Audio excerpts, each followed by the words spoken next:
पिछले 19 सालों से बिहार की कमान संभाल रहे नीतीश कुमार ने 10वीं बार मुख्यमंत्री पद की शपथ ले ली है और बिहार में अभी तक सबसे लंबे समय तक मुख्यमंत्री की कुर्सी पर रहने वाले के मामले में तो नीतीश ने रिकॉर्ड बना ही दिया है। अगर वो अगले 5 सालों तक प्रदेश की कमान संभाले रहे तो वो देश में सबसे लंबे समय तक मुख्यमंत्री बने रहने का रिकॉर्ड अपने नाम कर लेंगे और शायद नीतीश कुमार की हसरत भी यही है। तभी तो उन्होंने अपनी शपथ ज्योतिषीय गणना के आधार पर अभिजीत मुहूर्त में ली है। नीतीश कुमार। दिन गुरुवार, स्थान गांधी मैदान, पटना, तारीख 20 नवंबर 2025, समय सुबह 11:35, मुहूर्त अभिजीत। खचाखच भरे गांधी मैदान में नीतीश ने 25 से 30 के लिए एक बार फिर शपथ ले ली। मैं विधि द्वारा स्थापित भारत के संविधान के प्रति सच्ची श्रद्धा और निष्ठा रखूंगा। जिसके बाद पीएम मोदी ने उनका अभिवादन किया। नीतीश कुमार ने शपथ लेने के वक्त को ज्योतिषीय गणनाओं में अभिजीत मुहूर्त कहा है, जिसे बेहद शुभ माना जाता है। खुद इस मुहूर्त में जीत शब्द भी जुड़ा हुआ है, लेकिन अमावस्या का दिन होना इसे कमजोर भी कर रहा है। अभिजीत मुहूर्त और स्थिर प्रकृति के अनुराधा नक्षत्र में शपथ यानी स्थिर सरकार का संकेत, लेकिन दूसरी तरफ अमावस्या की तिथि और चर प्रकृति का मगर लग्न इसके आड़े भी आ रहा है। ऐसे में नीतीश कुमार की नई पारी का आकलन करने में ज्योतिषविद जुटे हुए हैं। नीतीश कार्यकाल पूरा करेंगे या नहीं ये तो वक्त बताएगा, लेकिन देश के इतिहास में सबसे लंबे समय तक मुख्यमंत्री की कुर्सी किसने संभाली है वो हम आपको बता देते हैं। पवन कुमार चामलिंग 1994 से 2019 तक करीब 24 साल तक सिक्किम के मुख्यमंत्री रहे हैं। उन्होंने इस दौरान 5 बार शपथ ली। इस मामले में दूसरे नंबर पर आते हैं नवीन पटनायक, जो मार्च 2000 से जून 2024 तक करीब 24 साल 99 दिनों तक मुख्यमंत्री की कुर्सी पर रहे और 5 बार शपथ ली।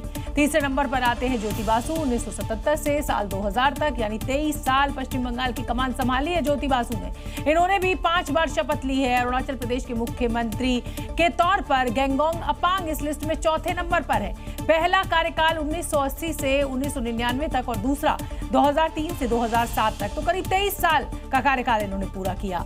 मिजोरम के लालथन हवला 22 साल, हिमाचल प्रदेश के वीरभद्र सिंह 21 साल और त्रिपुरा के माणिक सरकार 19 साल के साथ इस लिस्ट में नीतीश कुमार के ऊपर है। प्रधानमंत्री नरेंद्र मोदी और एनडीए के दिग्गज नेताओं की मौजूदगी में नीतीश कुमार ने 10वीं बार बिहार के मुख्यमंत्री के तौर पर शपथ ली, लेकिन अब नजरें उनकी स्पेशल 26 पर यानी उनके मंत्रिमंडल पर कि किसे कौन सी जिम्मेदारी मिलेगी। कैबिनेट बर्थ का बंटवारा तो हो ही चुका है, 26 मंत्रियों ने शपथ भी ले ली है। भारत के संविधान के प्रति यहाँ सिर्फ नीतीश कुमार ने ही रिकॉर्ड नहीं बनाया। मैं नीतीश कुमार सत्य निष्ठा से बल्कि सभी मंत्रियों के साथ शपथ लेने का भी रिकॉर्ड बना। नीतीश के बाद सम्राट चौधरी और विजय सिन्हा ने डिप्टी सीएम के तौर पर शपथ ली। इसके बाद जो हुआ, 5 से 6 के समूह में सारे मंत्रियों ने शपथ ले ली। सबसे पहले विजय चौधरी, विजेंद्र चौधरी, श्रवण कुमार, मंगल पांडे और दिलीप जायसवाल ने एक साथ शपथ ली। इसके बाद लेसी सिंह, मदन सहनी, नितिन नवीन, रामकृपाल यादव, संतोष कुमार सुमन और सुनील कुमार ने एक साथ मंत्री पद की शपथ ली। इसके बाद मोहम्मद जमा खान, संजय सिंह टाइगर, अरुण शंकर प्रसाद, सुरेंद्र मेहता, नारायण प्रसाद और रमा निषाद ने एक साथ मंत्री पद की शपथ ग्रहण की। आखिर में लखेंद्र कुमार रोशन, श्रेयसी सिंह, डॉक्टर प्रमोद कुमार, संजय कुमार सिंह और दीपक प्रकाश ने एक साथ मंत्री पद की शपथ ली। बिहार में भले ही नीतीश कुमार और उनके मंत्री शपथ ले रहे थे, लेकिन गांधी मैदान में ये एनडीए के लिए एक बेहद ऐतिहासिक पल था, क्योंकि यहाँ शपथ ग्रहण के साथ ही हो रहा था एनडीए का शक्ति प्रदर्शन। प्रधानमंत्री नरेंद्र मोदी और गृह मंत्री अमित शाह जैसे दिग्गज मंच पर मौजूद थे। बीजेपी और एनडीए शासित राज्यों के मुख्यमंत्री एक तरफ से बड़ा संदेश देने की कोशिश कर रहे थे। बिहार ने फिर से खुद पीएम मोदी ने स्टेज पर गमछा लहराकर एनडीए की उसी एकजुटता और ताकत का एहसास कराया। शपथ ग्रहण हुआ तो खुद आगे बढ़कर नीतीश का अभिवादन भी किया और हाथ उठाकर विकास का संकल्प लिया। की धरा पर बहुत अमित शाह समेत कई केंद्रीय मंत्री समारोह में शामिल होकर बिहार के विकास के लिए जी जान से जुटने का वादा कर रहे थे। इस शपथ ग्रहण समारोह में एनडीए शासित सभी राज्यों के मुख्यमंत्री और डिप्टी सीएम के साथ ही उन राज्यों के मंत्री भी शामिल हुए। सीएम योगी, देवेंद्र फडणवीस, भूपेंद्र पटेल, हिमंत विश्व शर्मा, भजन लाल शर्मा, मोहन यादव, नायब सिंह सैनी, रेखा गुप्ता, पुष्कर सिंह धामी जैसे बीजेपी शासित राज्यों के सीएम मौजूद रहे। तो वहीं आंध्र प्रदेश के सीएम नायडू और महाराष्ट्र की डिप्टी सीएम शिंदे और पवार भी इसका हिस्सा बने। बिहार चुनाव में एनडीए की जीत के कई फैक्टर्स थे, लेकिन योगी फैक्टर ने एक अलग ही काम किया। चुनावी आगाज से लेकर नीतीश कुमार की विजयी शपथ तक सिर्फ मुख्यमंत्री योगी आदित्यनाथ छाए रहे, या यूं कहिए कि बिहार में योगी और योगी मॉडल सुपरहिट साबित हुआ। बिहार में एनडीए जीत के साथ ही आज नीतीश और मंत्रियों का शपथ ग्रहण भी हो गया। ओथ सेरेमनी नीतीश की थी, लेकिन छाए सीएम योगी आदित्यनाथ रहे। पटना एयरपोर्ट पर योगी का न सिर्फ ग्रैंड वेलकम हुआ, बल्कि जय श्री राम के नारे भी गूंजे। शपथ ग्रहण में शामिल हुए सीएम योगी ने कहा कि ये डबल इंजन सरकार की कोशिशों का नतीजा है और आगे भी बिहार का विकास इसी तरह होता रहेगा। डबल इंजन सरकार ने बिहार के विकास के लिए, बिहार के आकांक्षाओं की पूर्ति करने के लिए जो सार्थक प्रयास किए हैं, आज वह यहाँ पर देखने को मिल रहा है। सीएम योगी बिहार में हिट क्यों है, इसके लिए इन आंकड़ों को जान लेना चाहिए। बिहार में योगी आदित्यनाथ की 31 रैलियां हुई थीं, उसमें से 28 सीटों पर एनडीए प्रत्याशियों की जीत हुई, यानी जीत का प्रतिशत 90.32% रहा। और ये प्रतिशत बताने के लिए काफी है कि हर चुनाव में योगी फैक्टर काम करता है। बिहार में भी इस फैक्टर ने जबरदस्त काम किया। इसी का नतीजा है कि विपक्ष को करारी शिकस्त का सामना करना पड़ा। बिहार विधानसभा में करारी हार के बाद जनसुराज के संस्थापक प्रशांत किशोर ने पश्चाताप कर एक दिन का मौन रखा, और ये वही प्रशांत किशोर हैं जिन्होंने चुनाव में 25 सीट न आने पर राजनीति से संन्यास लेने की बात जेडीयू के लिए कही थी। लेकिन एक बार वो वहीं पहुंच गए जहां से चुनावी यात्रा की शुरुआत की थी, यानी एक तरफ नीतीश कुमार बिहार मुख्यमंत्री पद की शपथ ले रहे थे, दूसरी तरफ प्रशांत किशोर पश्चाताप कर रहे थे। जनसुराज के संस्थापक प्रशांत किशोर पश्चिम चंपारण जिले में मौजूद गांधी भितिहरवा आश्रम पहुंचे, जहां उन्होंने गांधी प्रतिमा को नमन कर श्रद्धांजलि दी। ये वही गांधी भितिहरवा आश्रम जिसे महात्मा गांधी ने एक सदी पहले स्थापित किया था। इसी जगह से 3 साल पहले प्रशांत किशोर ने 3500 किलोमीटर की पदयात्रा शुरू की थी, लेकिन उनकी यात्रा का असर बिहार विधानसभा चुनाव में देखने को नहीं मिला और 238 सीटों पर लड़ी उनकी पार्टी खाता भी नहीं खोल सकी। आतंकी संगठन जैश ए मोहम्मद उत्तर प्रदेश को दहलाने का प्लान तैयार कर रहा था, और इसके लिए बाकायदा उसने अपने टेरर नेटवर्क को एक्टिव किया था। उसने यूपी के 3 जिलों में अपने कमांडर्स भी चुने थे। लखनऊ में आतंकी शाहीन, कानपुर में डॉक्टर आरिफ और सहारनपुर में आतंकी डॉक्टर आदिल अहमद जैश के मंसूबों को अंजाम देने का प्लान बना रहा था, लेकिन यूपी पुलिस ने जैश ए मोहम्मद के LKS प्लान को फेल कर दिया। लेकिन आतंकियों ने यूपी दहलाने का पूरा टेरर प्लान तैयार कर लिया था, और ये 3 लोकेशन हैं जो आतंकी संगठन जैश के निशाने पर थीं। यहाँ शाहीन, आदिल और आरिफ मिलकर व्हाइट टेरर मॉड्यूल के लिए पढ़े लिखे लोगों का ग्रुप तैयार कर रहे थे।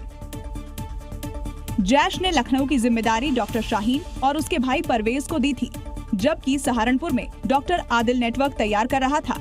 वहीं कानपुर में डॉक्टर आरिफ पर फिदायीन फौज तैयार करने का जिम्मा था। डॉक्टर आदिल, शाहीन, परवेज और आरिफ ये सभी अपने अपने शहरों में लगातार आतंकी बनाने को लेकर मुहिम चला रहे थे। ये तमाम उन युवाओं को अपने साथ जोड़ रहे थे जो जिहाद के नाम पर आतंकवादी बनने के लिए तैयार हो जाए। सुरक्षा एजेंसियां डॉक्टर शाहीन के साथ सोशल मीडिया में जुड़े लोगों का भी डाटाबेस तैयार कर रही हैं। जिन जिन अस्पताल और संस्थानों में जरा सा भी इन आतंकियों का लिंक मिल रहा है, योगी फोर्स उनसे पूछताछ कर इनके पूरे मॉड्यूल का पर्दाफाश करने की कोशिश कर रही है। दिल्ली ब्लास्ट के आतंकवादियों ने कितनी और कहां-कहां आतंकी लैब बना रखी थी, ये सवाल अब पूछा जाने लगा है, क्योंकि दावा किया जा रहा है कि अल-फलाह यूनिवर्सिटी में आतंकवादियों के कमरों के बाहर से केमिकल की बू आती थी, और यह खुलासा यूनिवर्सिटी के वार्डन ने किया है। वार्डन ने खुलासा किया है कि शाहीन, मुजम्मिल और उमर के कमरों से केमिकल की बू आती थी। कई बार इसे लेकर शिकायत भी की। वार्डन का आरोप है कि ये बात यूनिवर्सिटी के चेयरमैन जवाद सिद्दीकी को भी बताई थी, लेकिन जवाद ने कभी भी तीनों के कमरों की तलाशी नहीं ली। इस पूरे मामले में जांच एजेंसियों की जांच हॉस्टल के उस कमरे में है जहां पर ये लैब बनाया गया था, जहां पर आतंक का जो बारूद था उसे रखा गया था। इससे पहले फरीदाबाद से कुछ दूरी पर उमर की लैब का खुलासा हुआ था, तो हरियाणा के नूह में भी आतंकी के बमशाला होने का दावा किया जा रहा है। और अब अल-फलाह को लेकर वार्डन का दावा जांच में ये भी सामने आया है कि आतंक का गढ़ मानी जा रही अल-फलाह का आतंकी कनेक्शन बहुत पुराना है, क्योंकि 2007 में आतंकी मिर्जा शादाब ने इसी यूनिवर्सिटी से बीटेक किया था। शादाब, जिसका कई आतंकी हमलों में नाम है। 2007 में उसने अल-फलाह यूनिवर्सिटी से बीटेक की पढ़ाई की और 2008 से ही उसका लगातार 5 बड़े बम धमाकों में नाम सामने आया। जांच के दौरान ये भी बात सामने आई है कि 2019 में आखिरी बार इस बेग की लोकेशन अफगानिस्तान में मिली थी। जांच एजेंसियां अब इस बात की जांच कर रही हैं कि आखिर व्हाइट कॉलर टेरर की यूनिवर्सिटी और कौन से वो नाम हैं जिनका लिंक आतंकी घटनाओं से जुड़ रहा है। व्हाइट कॉलर टेरर मॉड्यूल का वो ठिकाना जहां आतंकियों ने बारूद इकट्ठा कर रखा था। आतंकी उमर ने जो 2900 किलो विस्फोटक जमा कर रखा था, उसका सबसे नया और एक्सक्लूसिव वीडियो अब सामने आया है, जो ये कह रहा है कि आतंकियों के मंसूबे कितने खतरनाक थे। ये उसी बारूदी भंडार की तस्वीरें हैं। फरीदाबाद को तगागांव वही जगह है जहां आतंकी मुजम्मिल सबकी निगाहों से छिपाकर अमोनियम नाइट्रेट जमा कर रहा था। वीडियो में देखिए, सैकड़ों बोरियों में विस्फोटक भरा हुआ है। ये उस वक्त की तस्वीरें हैं जब पुलिस ने कार्रवाई की थी। इस व्हाइट कॉलर मॉड्यूल ने धमाके की पूरी तैयारी कर ली थी। फतेहपुर तगागांव में मिला बारूद इस बात का तस्दीक करता है। यानी आतंकियों को सिर्फ अमोनियम नाइट्रेट में टाइमर और डेटोनेटर जोड़ना था और फिर तैयार बम को देश के अलग अलग कोनों में भेजना था। इसे लेकर खुलासा भी हुआ है कि आतंकियों के टारगेट पर 29 ठिकाने थे। पुलिस उन कारों की तलाश भी कर रही है जो इन ब्लास्ट में इस्तेमाल होनी थी। 22 से ज्यादा गाड़ियां थी जिनकी पुलिस अब तलाश कर रही है। हालांकि इसमें जो बाकी के लोग हैं उनकी तलाश के लिए जो चैट रूम बना था उसमें कुछ लोग जो एग्जिट हुए थे उनकी तलाश की जा रही है। आतंकियों से पूछताछ कर सुरक्षा एजेंसियां उन गाड़ियों तक भी पहुंचने की कोशिश में हैं, जिनको लेकर खबर है कि वो अभी भी सड़कों पर दौड़ रही हैं। बात पते की मैं इस समय की बड़ी खबर आपको बता दें। अल-फलाह चेयरमैन जवाद से जुड़ा हुआ एक बड़ा खुलासा। जवाद के पिता की 13 संतान थी। 3 पत्नियों से 17 संतान का दावा किया जा रहा है और इन्हीं 17 संतानों में से एक जो है जवाद सिद्दीकी, जो कि अल-फलाह यूनिवर्सिटी का चेयरमैन, वो अल-फलाह यूनिवर्सिटी जहां पर आतंकवाद को पाला पोसा जा रहा था। पहले भी 2008 में एक जो बम धमाका अहमदाबाद में हुआ था, उससे इसी अल-फलाह यूनिवर्सिटी के एक छात्र का कनेक्शन जुड़ा था। और अब एक बार ये डॉक्टर्स का जो पूरा व्हाइट टेरर मॉड्यूल है वो भी अल-फलाह यूनिवर्सिटी से जुड़ता हुआ दिखाई दिया है। दिल्ली धमाके के बाद अल-फलाह यूनिवर्सिटी के चेयरमैन जवाद सिद्दीकी की मुश्किलें कम होने का नाम नहीं ले रही। मध्य प्रदेश के इंदौर में जवाद के पुश्तैनी 4 मंजिला मकान को गिराने की तैयारी शुरू हो गई है। प्रशासन ने 3 दिन का अल्टीमेटम देते हुए नोटिस भी जारी किया है, क्योंकि जवाद सिद्दीकी ने अवैध कब्जा कर इस मकान का निर्माण किया था, जिस पर बुलडोजर चलाने की तैयारी शुरू हो गई है। ये आलीशान मकान मध्य प्रदेश के इंदौर के महू में है, जो अल-फलाह यूनिवर्सिटी के चेयरमैन जवाद सिद्दीकी का है, जिसके तार दिल्ली धमाके से जुड़े हैं। 1996-99 से FIR दर्ज है। करोड़ों लोगों का जिसने पैसा ठग लिया, दिल्ली को दहला दिया, जैसे अल-फलाह यूनिवर्सिटी से कनेक्शन सामने आया। अब यहाँ के लोग साफ कह रहे हैं कि भाई 3 दिन में यदि मोहन सरकार ने बुलडोजर नहीं चलाया तो हमारा पीला पंजा तैयार है इस अवैध निर्माण को तोड़ने के लिए। जवाद सिद्दीकी के पास 400 करोड़ से ज्यादा अवैध संपत्ति है। यही नहीं, दिल्ली ब्लास्ट के बाद जवाद विदेश भागने की फिराक में था, जिसे जांच एजेंसियों ने धर दबोचा था। अब महू प्रशासन ने अतिक्रमण हटाने का नोटिस जारी किया है, साथ ही 3 दिन का अल्टीमेटम देकर कब्जा खाली करने का आदेश दिया। तय वक्त पर अतिक्रमण नहीं हटाने पर प्रशासन बुलडोजर कार्रवाई करेगा। इतना ही नहीं, कार्रवाई की लागत भी वसूली जाएगी। दिल्ली लाल किला ब्लास्ट केस में अल-फलाह यूनिवर्सिटी पर जांच एजेंसियों की पैनी नजर है, क्योंकि इसी को ही आतंक का एपिसेंटर माना जा रहा है। दिल्ली ब्लास्ट के बाद जम्मू कश्मीर पुलिस की स्टेट इन्वेस्टिगेशन एजेंसी यानी SIA ने जम्मू में कश्मीर टाइम्स न्यूज़पेपर के हेड ऑफिस पर आज सुबह रेड की।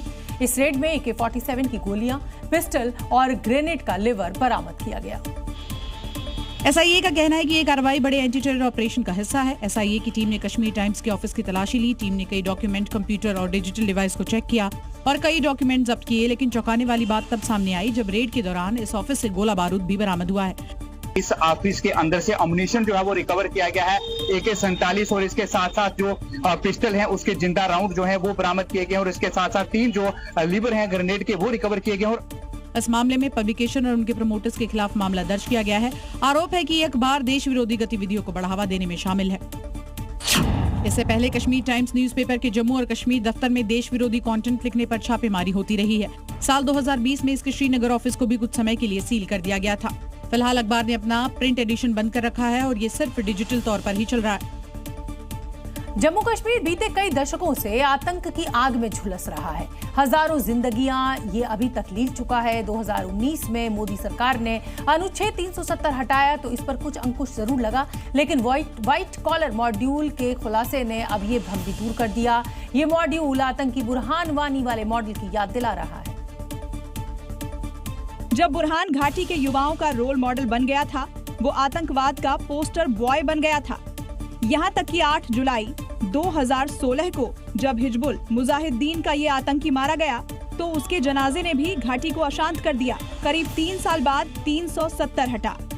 घटनाएं कुछ थमी जरूर, लेकिन शांत नहीं हुई थी, जिसका जीता जागता सबूत है दिल्ली ब्लास्ट, फरीदाबाद मॉड्यूल और उसका घाटी कनेक्शन। आतंक के आकाओं ने युवाओं को अपने शिकंजे में फांस ही लिया, लेकिन इस बार तरीका अलग था। बुरहान सीधा आतंक के रास्ते पर चला, बंदूक उठा ली, जबकि अभी डॉक्टर सीक्रेटली ये काम कर रहे थे। बुरहान सुरक्षा बलों से सीधा भिड़ता, हमले करता। डॉक्टर्स ने धमाकों का प्लान किया। गिरफ्तार आतंकवादियों की सोच थी कि जम्मू कश्मीर में मुसलमानों के साथ अन्याय हो रहा है और इसीलिए उमर नबी उसी बुरहान मॉडल की तर्ज पर आगे बढ़ रहा था। दिल्ली की तरह उत्तर प्रदेश में भी धमाके की साजिश रची जा रही थी। शहर शहर जैश का टेरर स्लीपर सेल एक्टिव था। आतंकवादियों ने उत्तर प्रदेश की मीट फैक्ट्रियों को अपना टारगेट बनाया। बरेली से 2 ऐसी ही फैक्ट्रियां अब सामने आई हैं, जहां सुरक्षा में लगे सभी गार्ड कश्मीरी पाए गए। वहीं इन फैक्ट्रियों में संदिग्ध गतिविधियों का भी खुलासा हुआ है और इसके बाद यूपी एटीएस इन गार्ड्स की कुंडली खंगालने में लगी हुई है। हैरानी की बात यह है कि मीट फैक्ट्रियों ने जिन कश्मीरी सुरक्षा गार्डों को नौकरी पर रखा था, उनका ना तो पुलिस को कोई जानकारी दी गई थी और ना ही वेरिफिकेशन कराया गया था। इसलिए शक का दायरा और बढ़ गया कि क्या दिल्ली ब्लास्ट की तरह उत्तर प्रदेश में भी कोई साजिश रची जा रही है, क्योंकि मीट की दोनों फैक्ट्रियों में 27 सुरक्षा गार्ड कश्मीरी नागरिक है। कश्मीर मूल की सिक्योरिटी कंपनियां सेवाएं दे रही थी। इसी सिक्योरिटी कंपनी के जरिए कट्टरपंथी संगठन से फंडिंग हो रही है। कुछ कश्मीरी नागरिकों की ट्रांसलेटर्स की लोकेशन पाकिस्तान में मिली है। मारिया फ्रोजन और रहबर फूड्स मीट कंपनी में सुरक्षा करने वाले 27 कश्मीरी सुरक्षा गार्डों की डिटेल खुफिया एजेंसी ने जम्मू कश्मीर पुलिस को भेज दी है। सवाल खड़े हो रहे हैं कि क्या वजह थी जो कश्मीरी नागरिकों को मीट फैक्ट्री में तैनात किया गया था। क्या जैश ए मोहम्मद दिल्ली की तरह यूपी को भी दहलाने की साजिश रच रहा था? हरियाणा के कुख्यात गैंगस्टर लॉरेंस बिश्नोई गैंग को अमेरिका में एक और तगड़ा झटका लगा है। गैंग का सक्रिय सदस्य और भारत का मोस्ट वांटेड अपराधी नोनी राणा को अब अमेरिकी एजेंसियों ने नियाग्रा बॉर्डर से गिरफ्तार कर लिया है। जो कनाडा भागने की फिराक में था, लेकिन उससे पहले ही अमेरिकी बॉर्डर सिक्योरिटी और अन्य एजेंसियों ने उस पर शिकंजा कस दिया और उसे हिरासत में लेकर पूछताछ शुरू कर दी है। फर्जी पासपोर्ट के जरिए विदेश से नोनी राणा लॉरेंस बिश्नोई गैंग की हरियाणा समेत कई वारदातों को ऑपरेट कर रहा था। नोनी राणा हरियाणा के यमुनानगर का रहने वाला है। वह कुख्यात गैंगस्टर काला राणा का छोटा भाई है। नोनी राणा लॉरेंस बिश्नोई गैंग से जुड़ा है। नोनी राणा का असली नाम सूर्या प्रताप है। नोनी राणा अमेरिका में बैठकर लॉरेंस बिश्नोई के लिए पैसा वसूलने का काम कर रहा है। गैंगस्टर नोनी राणा का पकड़ा जाना लॉरेंस बिश्नोई गैंग की विदेशों से ऑपरेट होने वाली गतिविधियों पर एक बड़ी चोट माना जा रहा है। उसकी गिरफ्तारी से गैंग की विदेशी फंडिंग और हथियार सप्लाई चेन के कई राज खुल सकते हैं। चंडीगढ़ में सार्वजनिक स्थानों पर कूड़ा फेंकने पर लोगों के घर के बाहर ढोल बजाकर शर्मिंदा करने की कार्रवाई का कांग्रेस ने विरोध किया है। मेयर आवास के बाहर कांग्रेसियों के कूड़ा लेकर ढोल बजाने के बाद यहां जमकर हंगामा हुआ। कांग्रेस कार्यकर्ता डड्डू माजरा डंपिंग ग्राउंड का कूड़ा और ढोल लेकर मेयर के आवास पर पहुंचे और ढोल बजाकर विरोध शुरू कर दिया। कांग्रेसियों ने तंज कसा कि डंपिंग जोन की गंदगी की जिम्मेदार मेयर खुद हैं। ढोल बजाने पर ममता डोगरा और मेयर पति दविंदर सिंह बबला के बीच जमकर बहस हुई। ये राजनीति वाली बात नहीं है। हमारे घरों के बाहर कूड़ा फेंका जा रहा है। हंगामा देख मेयर हरप्रीत कौर बबला के पति दविंदर बबला अपने घर की छत से विरोध करने आए। लोगों को वापस जाने के लिए बोलते रहे। देवेंद्र बबला ने आरोप लगाया कि ममता डोगरा सिर्फ राजनीति करने आई हैं। उन्होंने कहा कि हो गया फोटो सेशन, अब जाओ। आप कौन थे कुर्सी छुड़वाने वाले? अगर मैडम चलो जी जाओ, आप खत्म हो ऐसी बात नहीं है। अपनी कुर्सी से इस्तीफा देना। अगर कोई जनता के साथ अरे छोड़ो ना, अरे छोड़ो ना। हालांकि नगर निगम ने अपना फैसला वापस ले लिया, लेकिन इस मुद्दे पर राजनीति जारी है। मध्य प्रदेश के सतना में पुलिस की अनोखी मेहमान नवाजी का वीडियो सोशल मीडिया पर खूब वायरल हो रहा है और दरअसल चोरी के आरोप में गिरफ्तार हुए 2 शातिर चोरों को पुलिसकर्मी अपने हाथों से तंबाकू रगड़कर खिलाते हुए दिखाई दे रहे हैं। क्योंकि चोरी के शातिर आरोपियों के हाथों में हथकड़ी लगी हुई थी, इसलिए पुलिसकर्मी ने आरोपियों को कष्ट न देते हुए खुद ही तंबाकू रगड़कर दे दी। जो वीडियो सामने आया उसमें चोरी करने के आरोप में गिरफ्तार 2 युवक खड़े नजर आए। उनके पास खड़ा पुलिसकर्मी हाथ में तंबाकू लेकर रगड़ता दिखाई दिया। काफी देर तक तंबाकू रगड़ने के बाद पुलिसकर्मी ने आरोपियों को तंबाकू दे दी। इसके बाद आरोपियों ने तंबाकू मुंह में दबा ली और एक दूसरे से बात करते रहे। वीडियो वायरल होने के बाद पुलिस एक्शन में आ गई। पुलिस ने इस मामले में केस दर्ज कर जांच शुरू कर दी है। पुलिस के मुताबिक आरोपियों को कुछ दिन पहले चोरी की घटना को अंजाम देने के आरोप में गिरफ्तार किया गया था। इस समय की बड़ी खबर मैं आपको बता दूं, जम्मू कश्मीर से जुड़ी ये बड़ी खबर। नौगांव ब्लास्ट की जांच के लिए अब एक कमेटी गठित कर दी गई है, जिसमें आईजी कश्मीर और डीएम श्रीनगर इस कमेटी का हिस्सा होंगे। कमेटी में एक सीनियर फॉरेंसिक साइंटिस्ट भी होगा। नौगांव थाने में आपको याद होगा किस तरीके से ब्लास्ट हुआ था। उस एक्सप्लोसिव में ब्लास्ट हुआ था जो कि दिल्ली से जब्त कर श्रीनगर ले जाया गया था और अब उसकी जांच के लिए एक कमेटी का गठन कर दिया गया है। तमाम कोशिशों के बावजूद दिल्ली में प्रदूषण कम होने का नाम नहीं ले रहा। राजधानी के कई इलाकों का AQI 500 के पार पहुंच गया है। दिल्ली में विंटर एक्शन प्लान अब लागू है। हाल ही में सैनिटेशन ड्राइव भी लॉन्च की गई, जिससे प्रदूषण में कमी आए, लेकिन हालात जस के तस। लेकिन दिल्ली में कोई भी सुधार देखने को नहीं मिल रहा है। जिधर देखो उधर धुंध छाई हुई है। लोगों को आंखों में जलन और सांस लेने में दिक्कत जैसी समस्याएं होने लगी हैं। राजधानी में वायु प्रदूषण गंभीर स्तर को पार कर गया है। कई इलाकों का AQI 500 या उसके ऊपर है। दिल्ली की सरकार ने अपना कैंपेन लॉन्च किया है। तरह तरह के कदम उठाए जा रहे हैं। पानी का छिड़काव किया जा रहा है। एंटी स्मॉग गन्स को तैनात किया गया है, जिससे प्रदूषण की समस्या से निपटा जा सके। राजधानी दिल्ली में आने वाले दिनों में ऐसे ही हालात रहे तो ग्रैब 4 भी लागू किया जा सकता है, जिससे बड़ी डीजल गाड़ियों की एंट्री बंद हो जाएगी। निर्माण ध्वस्तीकरण कार्य पूरी तरह बंद होगा। सभी स्कूल कॉलेज बंद करने की मजबूरी होगी। प्रदूषण फैलाने वाले उद्योग बंद किए जाएंगे, क्योंकि जैसे जैसे AQI लेवल बढ़ता है, ग्रैब का अलग अलग फेज लागू किया जाता है। हर बढ़ते फेज नंबर के साथ ग्रैब के तहत प्रतिबंध भी बढ़ते जाते हैं। जम्मू कश्मीर में पाकिस्तान की बॉर्डर एक्शन टीम यानी बैट हमले की फिराक में है। पाकिस्तान की नापाक साजिश के इनपुट्स मिलने के बाद अब भारत ने बॉर्डर पर सुरक्षा को बढ़ा दिया है। दिल्ली के लाल किले के पास हुए धमाके के बाद पाकिस्तान को भारत के हमले का डर भी सता रहा है। इसी खौफ की वजह से आतंकी हमलों को अंजाम देने वाला पाकिस्तान एक बार फिर बॉर्डर पर बैठ की खूनी साजिश को अंजाम देने की प्लानिंग कर रहा था, जिसके चलते इंटरनेशनल बॉर्डर और लाइन ऑफ कंट्रोल पर सुरक्षा बलों की तैनाती में बढ़ा दी गई है। ऐसे में बड़ा सवाल ये है कि आखिर इस वक्त बॉर्डर पर बैठ की जरूरत क्यों? क्या मुनीर कुछ बड़ा करने वाला है? पाकिस्तान के आर्मी चीफ आसिम मुनीर की नीतियों पर अब सवाल उठ रहे हैं। वहीं भारतीय सेना की मजबूत तैयारी और मोदी सरकार की सख्त रणनीति ने पाकिस्तान पर दबाव और बढ़ा दिया है। कश्मीर, LOC, POK और पंजाब बॉर्डर पर हालात हर दिन गंभीर हो रहे हैं।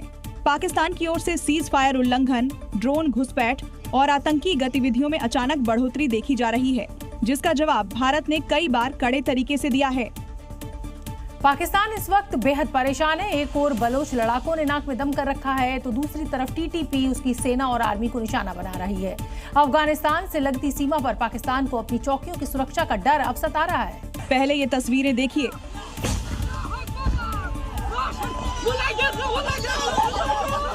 ये तहरीके तालिबान के लड़ाके हैं, जो बिना डर पाक की चौकियों पर हमला कर रहे हैं। ये घटना मारवाद के टीपू गुल इलाके की बताई जा रही है, जहां रॉकेट लॉन्चर से पाक चौकियों पर रॉकेट दागे जा रहे हैं। रॉकेट से हमला करने के साथ ही ये चौकी पर गोलियों की बौछार भी करते हैं। इन हमलों से वहां मौजूद जवान भाग खड़े होते हैं। पाक पर किए जा रहे हमलों का एक और वीडियो वायरल हो रहा है, जिसमें गोलीबारी के बाद इस चौकी को आग लगा दी जाती है। ये अपनी कार बाइक से आते हैं, तेल निकालते हैं और चौकी पर छिड़क कर आग लगा देते हैं और वहीं खड़े होकर तमाशा देखते रहते हैं, जिसका वीडियो सोशल मीडिया पर तेजी से वायरल हो रहा है। इस समय की बड़ी खबर आपको बता दें, पंजाब के लुधियाना से ये बड़ी खबर। साडोहाल में आतंकवादी का एनकाउंटर हुआ है। लाधोवाल टोल प्लाजा के पास ये मुठभेड़ पुलिस के साथ हुई है और एक आतंकवादी का एनकाउंटर हुआ है। अब क्या इस आतंकवादी का कनेक्शन दिल्ली के बॉम्ब ब्लास्ट से है, ये तो जांच के बाद सामने आएगा। लेकिन फिलहाल की बड़ी खबर पंजाब के लुधियाना से आपको बता दें, लाडोवाल टोल प्लाजा के पास एनकाउंटर हुआ है जिसमें एक आतंकवादी को ढेर कर दिया गया है। उत्तर प्रदेश में बदमाशी की बात अगर करेंगे तो ये बात यूपी पुलिस बार बार कहती रहती है, बदमाशों को बताती रहती है। कुछ मान जाते हैं और अपराध से तौबा कर लेते हैं, और जो नहीं मानते उनके नाम की बुलेट यूपी पुलिस पहले ही रख लेती है। अलीगढ़ से लेकर गाजीपुर तक यूपी पुलिस ने ऐसे ही अपराधियों के खिलाफ तगड़ा एक्शन लिया, जिसके बाद उनकी हालत कुछ यूं हो गई। अलीगढ़ में पुलिस की 50,000 के इनामी बदमाश शाका के साथ मुठभेड़ हो गई। हालांकि शाका फरार हो गया, लेकिन उसका एक साथी पुलिस के हत्थे चढ़ गया। बीते दिनों एक पुलिसकर्मी को गोली मारने के आरोप में शाका वांटेड था। वहीं कुशीनगर में पुलिस ने 2 मुठभेड़ों में 25,000 के 2 इनामी बदमाशों को पकड़ा, जिसमें एक गो तस्कर था और दूसरा फरार गैंगस्टर। यही नहीं, गाजीपुर पुलिस ने तो बड़ी कार्रवाई करते हुए गो तस्करों के रैकेट पर शिकंजा कसा और सरगना समेत 6 लोगों को गिरफ्तार कर लिया। एनकाउंटर के दौरान 2 बदमाश गोली लगने से घायल भी हो गए। पुलिस ने मौके से 2 तमंचा और 2 पिकअप वाहन जब्त किया है। उत्तर प्रदेश पुलिस ने सहारनपुर में एक बदमाश के खिलाफ बड़ा एक्शन लिया है। गैंगस्टर एक्ट के तहत इस अपराधी के घर पहुंचकर कुर्की की कार्रवाई की गई और लाखों की संपत्ति को जब्त कर लिया गया। पुलिस की इस कार्रवाई को देख अपराधियों में हड़कंप मच गया है। पुलिस ने न्यायालय के आदेश पर ये कार्रवाई की है, क्योंकि कई मामलों में वांटेड अब्दुल रहमान ने सरेंडर नहीं किया था। पुलिस ने कोर्ट को अपराधी की संपत्ति की जानकारी दी और बताया था कि कैसे ये संपत्ति अपराध के जरिए बनाई गई है। कोर्ट ने आदेश दिया और पुलिस पहुंच गई अपराधी के घर। इसके बाद यहां करीब 3 लाख की संपत्ति जब्त कर ली, जिसमें एक स्कूटी भी शामिल है। शादी करने के लिए जमीन गिरवी रख दी, बारात दुल्हन के दरवाजे पहुंच गई, शादी की सारी रस्में हो गई और जब विदाई का वक्त आया तो दुल्हन फरार। ये कोई फिल्मी सीन नहीं बल्कि उत्तर प्रदेश के बाराबंकी का मामला है। यहाँ दुल्हन ने दूल्हे को धोखा दे दिया, लेकिन उससे पहले दुल्हन ने सारी रस्में निभाई। दूल्हे के साथ डीजे पर डांस किया। शादी को लेकर दूल्हे ने भी पूरी तैयारियां की।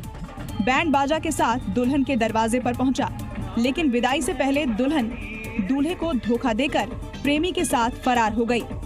2 बार घर से भाग चुकी है ये पल्लवी।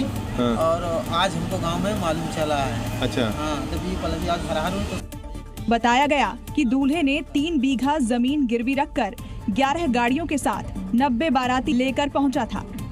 घंटों तलाश के बाद दुल्हन का कोई सुराग नहीं लगा, तो बिना दुल्हन के दूल्हे को बारात वापस लौटना पड़ गया।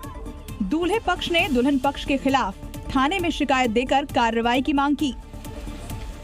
कार खरीदना सबका सपना होता है और उससे भी ज्यादा जरूरी होता है कार के सेफ्टी फीचर्स। जी हाँ, इसी के चलते लोग महंगी गाड़ियां खरीदते हैं, लेकिन लाखों खर्च करने के बाद भी आपकी सुरक्षा की कोई गारंटी नहीं है। उसकी वजह है ये 2 तस्वीरें। कारों की कीमत लाखों में होने के बाद भी आग लगने के बाद लोगों की जान पर बनाई। हरियाणा के गुरुग्राम में नेशनल हाईवे पर चलती फॉर्च्यूनर में आग लग गई। आग लगने का कारण शॉर्ट सर्किट बताया जा रहा है। अब सोचिए, जिस कार के लिए लाखों रुपए खर्च किए गए हो वो कार आग का गोला बन जाती है। जैसे ही आग लगी, ड्राइवर ने कूदकर अपनी जान बचाई। आग की सूचना फायर ब्रिगेड को दी गई, लेकिन दमकल के आने तक कार जलकर राख हो गई। इधर महाराष्ट्र के येवला में भी ऐसा ही कुछ हुआ, जहां पुलिस स्टेशन के पास खड़ी कार में अचानक से आग लगी। हालांकि घटना के वक्त वहां कार में कोई मौजूद नहीं था और फायर ब्रिगेड की टीम ने आग पर काबू भी पा लिया।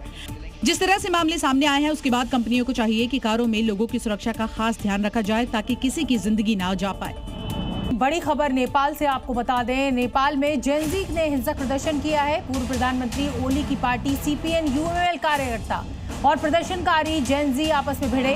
ओली समर्थकों से जेनजी की कई इलाकों में भिड़ंत हुई। नेपाल के 12 जिलों में कर्फ्यू है। नेपाल की बुद्धा एयर ने काठमांडू सिमरा के बीच सभी फ्लाइट्स को कैंसिल कर दिया है।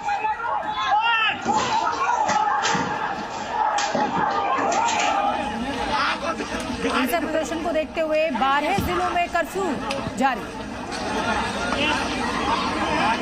और इससे जुड़ी हुई एक रिपोर्ट भी आपको दिखा देते हैं। और एक बार फिर नेपाल से विद्रोह की जो तस्वीरें सामने आई हैं, वो डराने वाली हैं। देखिए कैसे जी हाथों में पत्थर लिए पत्थरबाजी कर रहे हैं। सुरक्षा जवान शील्ड के सहारे खुद को बचाने की कोशिश कर रहे हैं। कोई पत्थर मार रहा है, कोई लाठी डंडों से हमला कर रहा है, कोई टायर फेंक रहा है। नेपाल की सड़कें एक बार फिर प्रदर्शन की भेंट चढ़ती दिख रही हैं और एक वक्त ऐसा आया जब जवान अपनी जान बचाकर भागने लगे।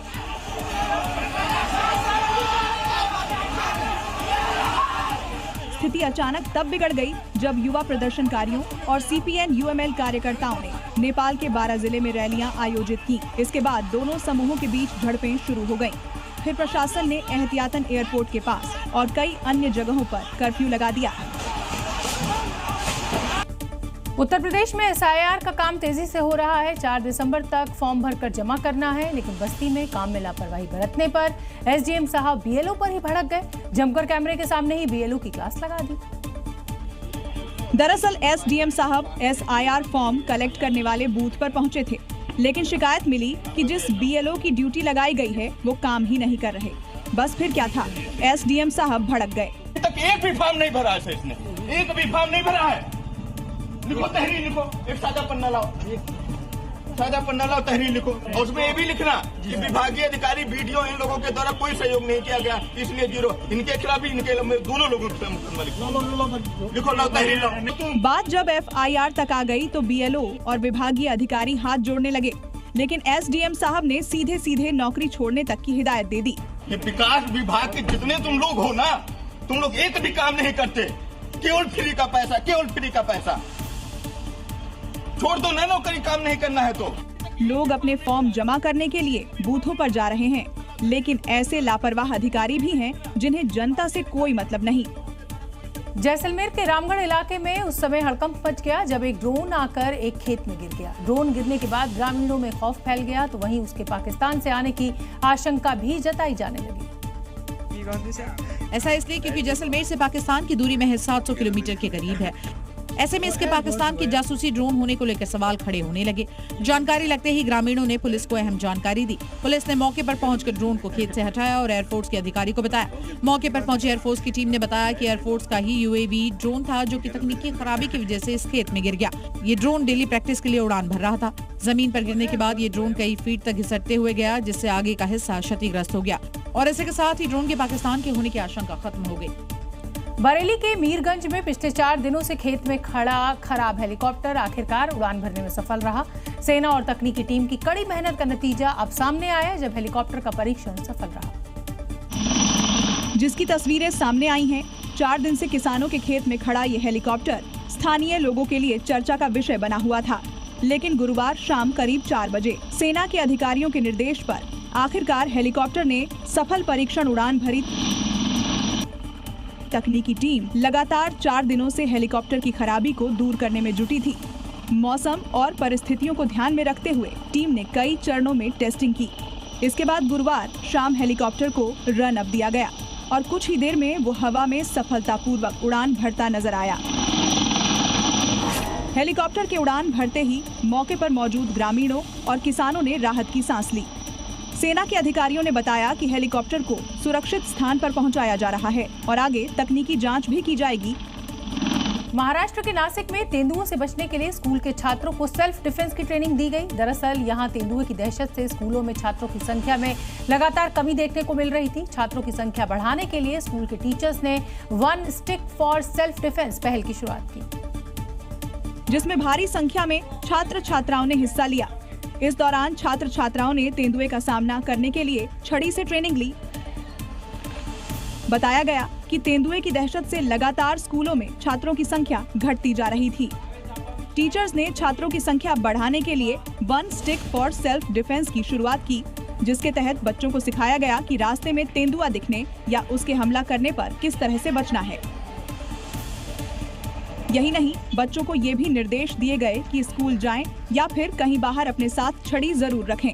पिछले महीने नासिक के निफाड़ तालुका में तेंदुओं ने इंसानों पर 5 बार हमला किया था, जबकि तेंदुए ने 15 से ज्यादा जानवरों को निशाना बनाया था। अब बात जयपुर से सामने आ रही खबर की करेंगे, जहां वीवीआईपी एरिया में तेंदुए की दस्तक से दहशत देखी गई।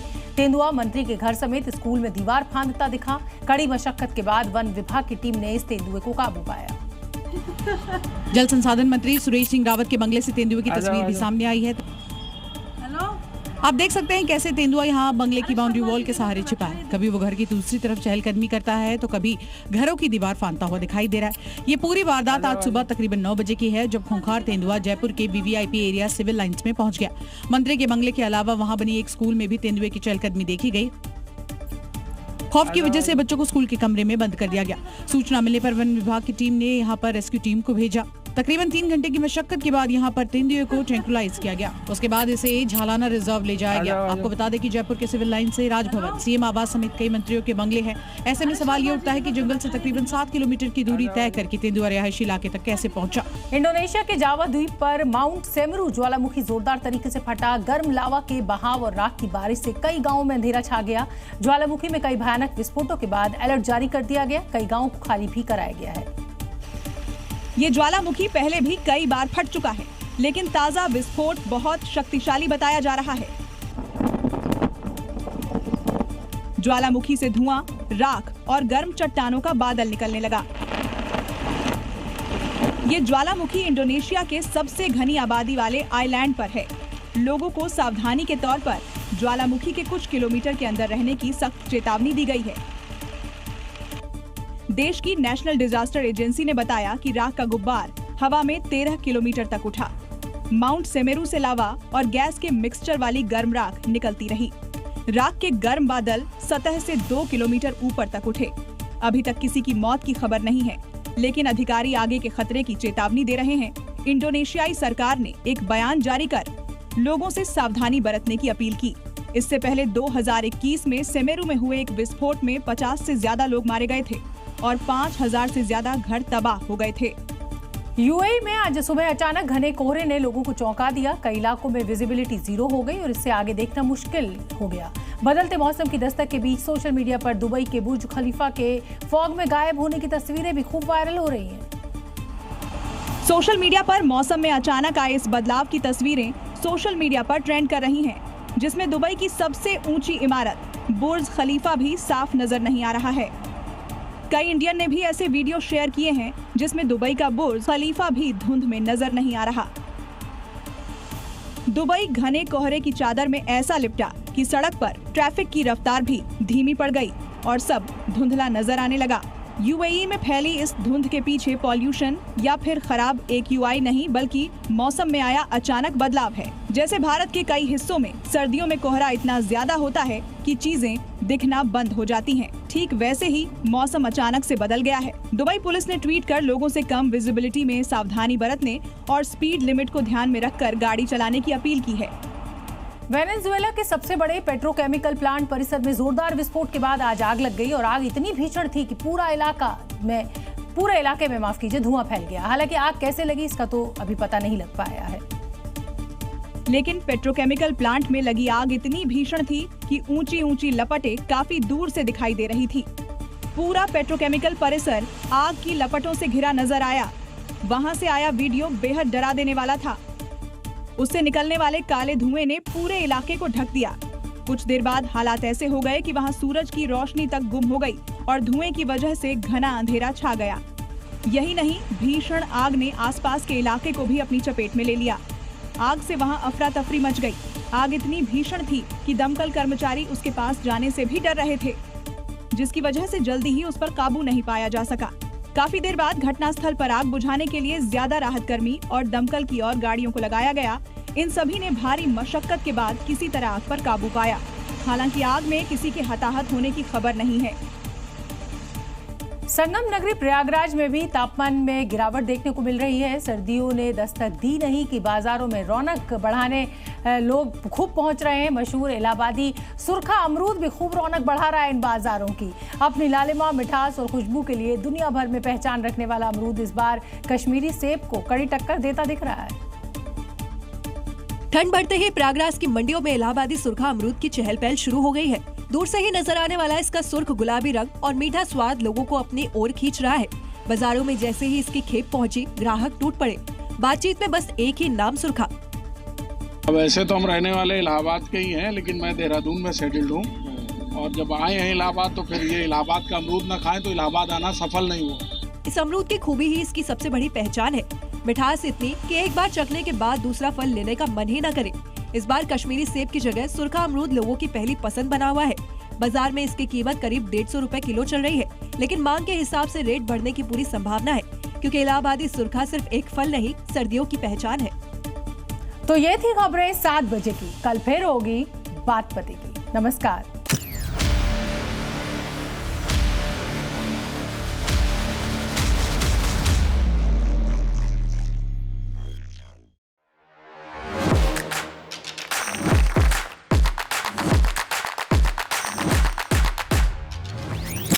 Welcome Dr. Subhash Chandra. And habit can be micro, macro, 66 times if you repeat the same thing, it becomes your habit.